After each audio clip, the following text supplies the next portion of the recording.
they called me just a sergeant. But that day, I held the power to stop a disaster. My name is Joshua Miles. I'm 39, and I've spent 17 years wearing the uniform, serving in the Army. These days, I'm stationed at a logistics base in Texas, working behind the scenes to make sure the real missions go off without a hitch. I'm the guy who handles supply chains, contract routing, shipment schedules, and fuel logs. I make sure no one runs out of food in the desert or misses a shipment of armor plates on the field. It's not flashy, no medals or front-page stories, but every operation depends on this kind of work, and I took pride in being the one who knew exactly where every crate, cable, and barrel was headed. Most of the guys around here don't really notice me. They nod when they pass by, maybe crack a joke about paperwork or call me the clipboard guy. It's fine. I've learned that in the Army, there's a quiet class of people who keep the machine running while others take the spotlight. I'm not bitter. I've seen what it's like out there. I've had sand in my boots in Kandahar and sweat rolling down my back in Mosul. Logistics isn't glamorous, but it saves lives. I always believed that doing things right mattered, even if no one clapped for it.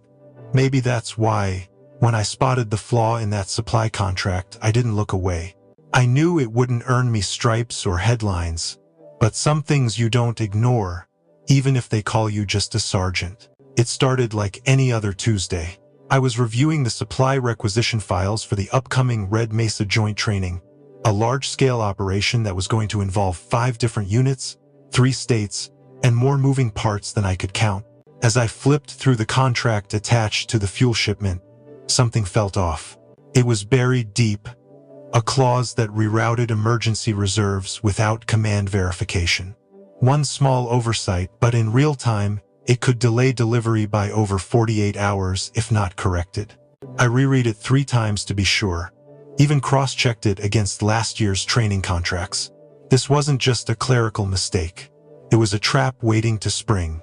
One missed convoy, one delayed fuel drop, and we'd have platoons stranded mid-drill, stuck in terrain where even a stalled vehicle could turn into a hazard. So I did what I thought anyone in my shoes should do. I printed out the section, highlighted the issue, and walked it straight up to Colonel Harold. I waited outside his office while he wrapped up a call. When he finally waved me in, I stood at ease, crisp and calm, and laid out my concerns. He didn't even glance at the paperwork. He leaned back, arms crossed, and gave me that look I've come to know too well. The look that says, "Stay in your lane, Sergeant." I explained the clause again, slower this time, hoping he'd at least skim the text. That's when he laughed. Not a polite chuckle. It was the kind that starts in the gut and ends in the room like a slap. He said if there was a real problem, the officers or contractors would have caught it. I was logistics, not legal. He reminded me he'd been in command since before I could drive. Then he told me, kindly but clearly, to go back to my spreadsheets. The room felt colder after that. I nodded and walked out without another word. Back at my desk, I stared at the screen, the glow of it making my eyes sting. The room was empty, just the distant hum of a vending machine and the low whir of an old ceiling fan overhead. I sat down and opened the contract again, just to be sure I hadn't imagined it. The clause was still there, plain as day. It hadn't changed just because someone didn't want to look at it. For a while, I just sat still. Not angry, not defeated, just quiet. I've been in this game long enough to know that sometimes speaking up means being ignored, and being right doesn't always earn you respect. But something about this hit different. It wasn't just that they brushed me off. It was how easily they laughed. Like the idea of me having something worth saying was the joke. I kept working. Processed forms, updated logs, sent a few emails. But all the while, the thought kept pressing down on me. If this goes sideways, no one will remember that I tried to stop it. They'll just remember the failure, and they'll blame whoever's lowest on the ladder. Probably me, but I didn't say anything else. I just filed the copy, timestamped the report, and left it in my drawer. It's a strange kind of weight, knowing something bad is coming and being powerless to stop it.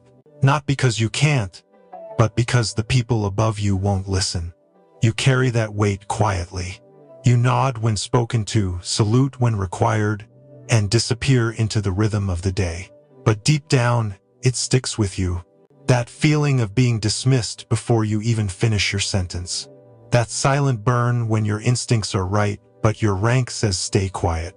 This wasn't the first time I'd seen a contract that could break everything if left unchecked. Back in Kandahar, I spent 6 months tracking a glitch in our fuel delivery routes. Someone high up had entered a wrong digit in a vendor code, and for weeks, convoys were arriving late or skipping our forward base entirely. Nobody noticed until one night, we were minutes from running dry with 2 medevacs en route. I caught it because I knew what right looked like. That kind of mistake doesn't stand out unless you've lived with the consequences. Over the years, I learned that the details most folks ignore are usually where the real damage starts. Not the big explosions, but the slow leaks. One missing comma in a routing clause, and suddenly your generators are down during a blackout. One outdated logistics contact, and your winter gear ends up in Guam. I've chased lost crates through dust storms, rebuilt manifests from memory, and patched up messes that would have crippled entire operations. It's not about rank. It's about knowing where to look when things go quiet. I read contracts the way some people read maps. I trace every line, check for contradictions, and test the logic behind each clause. Not because I'm paranoid, because I've seen what happens when someone assumes the paperwork is solid just because a higher-up signed it.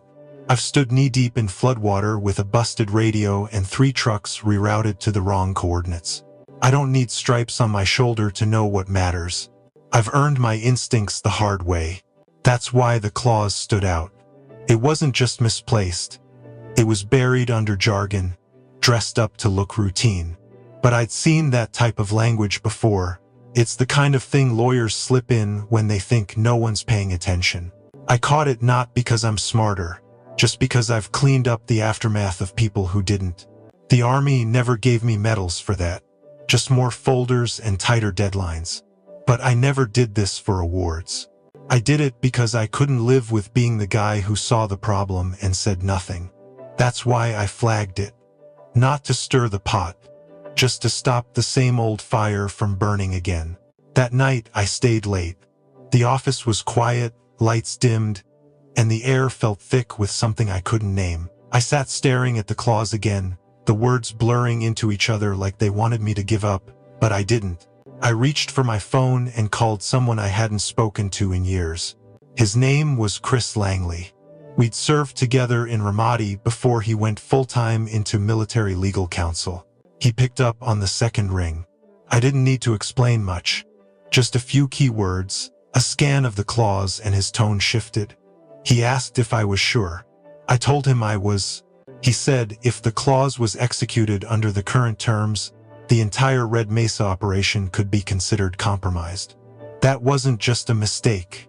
It was a legal liability. One that could tank careers and blow holes in unit readiness. I hung up and just sat there for a minute. My hands were cold, my heart thudding in my chest. This wasn't about being right anymore. It was about doing something. I knew better than to go back to Colonel Harold. He'd already shown where he stood. But the Army has systems, and I knew how to use them. I opened my secure portal, drafted a formal grievance, and submitted it through the anonymous whistleblower channel used for high-risk operational concerns. I didn't sign my name. I didn't need to. I attached the evidence, flagged it for Command Operations Review, and logged out. Then I locked the folder in my drawer and went back to my bunk like nothing happened. I didn't sleep much that night. My mind kept spinning, running through scenarios. Would they trace it? Would they bury it? I knew it was a gamble, but it was a calculated one.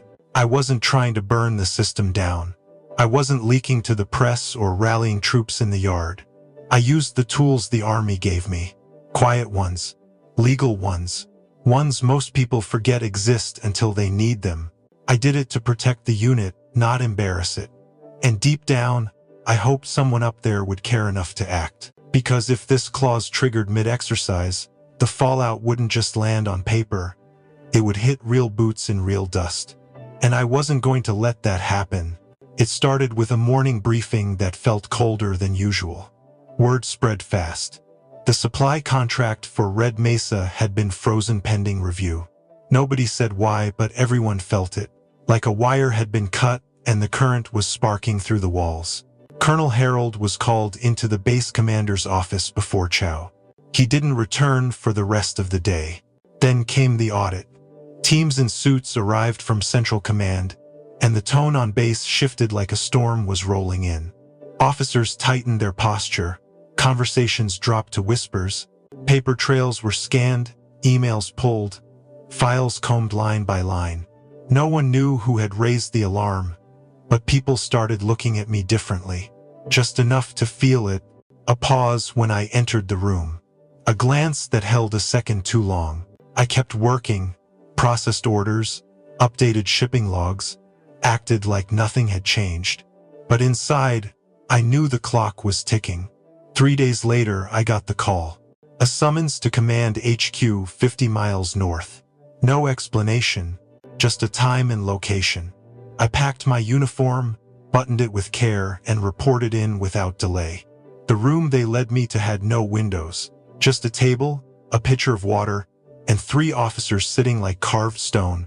They asked if I had submitted the complaint. I could have deflected, could have asked for legal counsel, but I didn't. I looked them in the eyes and said yes, I did. I explained what I saw in the contract. I told them about the clause, the risk it posed, the inaction from my superior. I showed them my backup notes, the version history, even the time-stamped message I sent to Colonel Harold before all this began. One of them leaned forward and asked why I didn't go through the chain of command. I said I did. But rank isn't the same as accountability. The room stayed quiet for a long time after that. No one raised their voice, no accusations, just silence heavy enough to push against your chest. And in that silence, I felt something shift. Not fear, not regret, just clarity. I hadn't broken a rule. I'd followed a higher one. And they knew it. I walked out without handcuffs, without reassignment orders. Just a nod from the lead investigator and a polite thank you. They said they'd be in touch. Back at base, the mood was tighter. Colonel Harold had been placed on administrative leave. An acting commander took over the exercise. The contract was rewritten from scratch. No one said it out loud, but everyone knew why. And who. But I didn't need the credit. I didn't want it. I just wanted people to understand that doing your job well sometimes means standing alone in the room where truth makes people uncomfortable. 2 weeks after the investigation wrapped, I got a formal letter from command. They wanted to meet again, this time in a different room. No interrogations, no reports to explain. Just one general, a cup of coffee, and a straight offer. They thanked me for preventing a multi-million-dollar supply disaster and told me the board had voted. Colonel Whitmore, once untouchable, was being retired early. Not for misconduct, just for losing trust. They offered me his position, full colonel, full command, a seat at the table I was never meant to touch. I took a breath, looked the general in the eye, and said no. I didn't want a title. I didn't need a bigger office or ribbons on my chest. What I asked for was simpler. I wanted to build a logistics integrity team. Small, sharp, trusted. Not just people with rank, but people who cared about getting things right before they blew up. There was a pause. He asked why I didn't want to climb. I told him I was never doing this for power. That day when I submitted the claim, I wasn't a sergeant. I was the firewall. The last line between bad decisions and real consequences. That mattered more than a rank stitched on my shoulder. They gave me what I asked. I picked 5 NCOs from different bases. All sharp, all quiet professionals like me. We built checklists, reviewed contracts, ran field audits. No drama, no leaks. Just honest work. The kind that doesn't make headlines but keeps people safe. I never walked around like I won anything. I didn't need to. I could see the changes. Fewer shortcuts. Better oversight. Officers started asking questions before signing dotted lines. And that was enough. I didn't stop being a sergeant in my mind. I just became something else too. A protector. a voice no one expected to matter. And I never let them forget that respect doesn't come from rank. It comes from showing up when it counts. When I stepped back onto base, something felt different. The barracks looked the same, the hum of the morning drills still echoed through the air, and the smell of burnt coffee lingered near the mess hall. But the way people looked at me had changed. Not with awe or fear, just with a quiet recognition, like they finally saw something they'd missed before. No one said much, a few nods here and there, a longer pause when I passed by. I didn't need a parade or a medal. I didn't even want a handshake. I walked back to my small office, the same one I'd sat in for years. The blinds half open, the fans still clicking softly above. It was quiet, just how I liked it. I dropped my bag on the chair, sat down at the desk, and flipped open a new file. A fresh supply review was waiting. Same routine, same rhythm. But something in the stillness felt earned now. Like the silence had weight, a kind of peace that comes after you've done something right and don't need anyone to clap for it. I thought back to when they used to walk past me, half joking about how I always had my nose buried in the fine print. I remember catching those smirks, hearing the low chuckles when I flagged something no one else noticed. It didn't sting then, and it sure didn't now, because those words never mattered as much as the results. I still wore the same uniform, still signed in at 0600, still kept to myself most days. But now, when an officer walked in with a folder, they asked me to take a look. They waited for my opinion, not because of what was on my collar, but because they trusted I'd see what they didn't. That mattered more than any title ever could. Respect isn't loud. It doesn't show up with banners or speeches. Sometimes it's in the way a young private watches you from across the room. The way a lieutenant stops mid-sentence when you raise your hand. The quiet shift when people realize you've been the backbone all along. I didn't change who I was to get here. I stayed the guy who double-checked, who asked too many questions, who didn't settle for good enough. It just took a near disaster for them to notice. I never wanted the spotlight. I only ever wanted things done right. Now, every time I open a file, I think about what could have happened, what almost did. And I remember that day when no one listened, when one overlooked clause almost brought it all down. I don't carry bitterness, I carry purpose. Purpose looks like a man sitting at a desk, quietly making sure nothing falls apart. They used to laugh at me for reading fine print, but that fine print kept them standing,